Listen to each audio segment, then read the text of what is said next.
love to throw crawfish balls.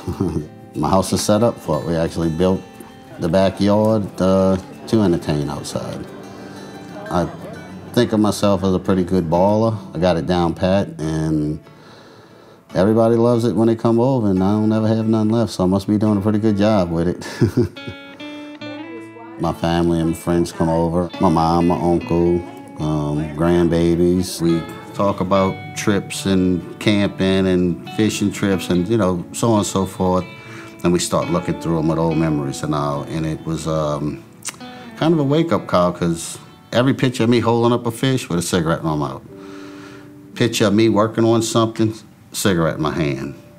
Picture of me stirring the crawfish in the backyard, cigarette in my mouth. Standing on a boat dock with my grandson, and I got a cigarette in my mouth. And I'm like, it's a damn shame. Every picture, then memories that I got a cigarette in my hand or in my mouth. And, it was that bad, and I didn't realize it.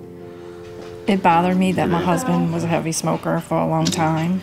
It just controlled our life anywhere we went. It was very controlling. If we went to a wedding together, I was usually inside the wedding and he was outside smoking. Vacations, I always had to go to the smoking spots. So it was very controlling. I thought he would smoke for the rest of his life. So I just kind of gave up on telling him anything. Oh yes, everyone in my family smoked. The house was a gathering place for people who smoked. In our house they had a big orange ashtray, plastic, that they would fill up like a volcano with cigarette butts. I remember it vividly. It's just that everybody sat around smoking cigarettes and drinking coffee, and you basically, as a child, walked around in a cloud of smoke. I was, I'd say, 14, 15 years old when I started smoking. I've smoked for right about 35 years, between a pack and a half. My daughter-in-law actually found out about the smoking cessation class working at the hospital. I had already been psyching myself up to quit. When I saw this, I said, oh, this is key. I'm going for it. All y'all are taking a very important step in your life right now to extend your life for whatever reason you've decided to quit. What I try to accomplish is to instill in people that they need to quit smoking, make them aware of why they need to quit smoking, and give them the encouragement they need to quit. The benefits of the classes is there's camaraderie between the people. They're all in the same boat. They can support each other. They gain information.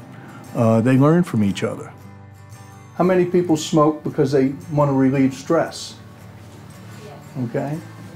Does it relieve the stress? I'll tell you, the first class was so informative. They put on the side that cigarettes may cause cancer or may harm you if you're pregnant and this and that, but they don't explain to you what cigarettes do to you, the process of when you inhale. He really did a fine job of that and gave me knowledge to use as tools in helping me mentally deal with it. Oh, there's 6,000 different chemicals in a cigarette, okay? At least 69 of them are known to be carcinogenic. There's acetone, which is found in nail polish remover, arsenic, which is a poison.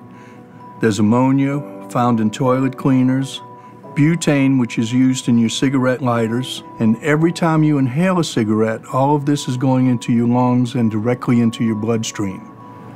I think most people know that smoking is bad for them. They're not willing to admit it or accept the fact in order to give it up because cigarettes are such a friend to them. They're their pal.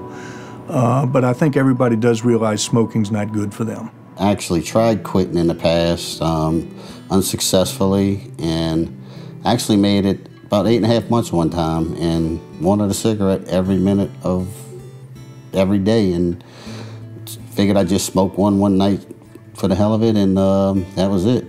Next day I didn't go buy a pack, I bought a carton. I was smoking again. Cold turkey is a very difficult thing to do. People are going from a 10, 15, 20 milligrams of nicotine a day that their body is used to none. They're not prepared usually. They don't know what to expect when they quit, and it becomes more difficult. Any Louisiana citizen who began smoking cigarettes prior to September 1st, 1988, can enroll in the trust. The trust provides medical services that are designed to help people stop smoking. That includes a basic office visit with your doctor. You have access to counseling programs, which are highly effective in combination with medication, and we cover all the cost of medications that are recommended for quitting smoking. The program pays 100% of all approved services. There's no out-of-pocket expense. Anyone who's eligible can quit smoking for free. I had my fears and my doubts because my addiction was serious. I mean, it controlled me. I had to have a cigarette, just like you need to have food every day or you need to have water. I drive a big truck and I work in a no-smoking facility, and you don't smoke in the company vehicles, which in turn you would think would make me smoke less. It made me smoke more. Because every time before I get in the truck, I smoke a cigarette. It became, I got to get them while I can, because when I get to the shop or while I'm in the truck, I can't smoke. So if I had 5 stops that day, I'd go through almost a whole pack of cigarettes before lunchtime. My recommended strategy is to have them understand what smoking's doing to them, what they need to do to quit, the habit that they developed, the nicotine addiction, and that no matter what they do, there's going to be an urge that they have to overcome, and they have to learn to deal with this. So they need to learn strategies to change routines and wean off the cigarettes to some extent before they use a medication like a patch or something like that. There is not a magic bullet. The first couple of weeks was tough. As mundane as they may seem, to show up every Thursday night at 5:30, just being there has meant a lot to me. Okay, I had one lady in here in tears because she didn't want to give them up. Okay, and that's a normal reaction. It's a normal feeling because you're losing a friend. You're losing somebody you've relied on. And I told him, I said, I'm smoking these 3 down to the filter. And I said, but I'm telling you what, this is my last pack and this is my last cigarette. And it has been. Whenever I get the urge, I eat Jolly Ranchers. I try to stick with the Trident gum. Peanut M&Ms and the mini Hershey candy bars don't stand a chance around me. So now I'm going to have to try to wean myself off of all that stuff. But I figure if I put on a few pounds and I can breathe, it's worth it. When it comes to my grandkids, I don't want them to see Papa did it, then it must be all right. And it's not just that. I want to be around for them. I want to be there and be healthy enough to enjoy it. I'm impressed with myself and proud of myself that I think I got it this time.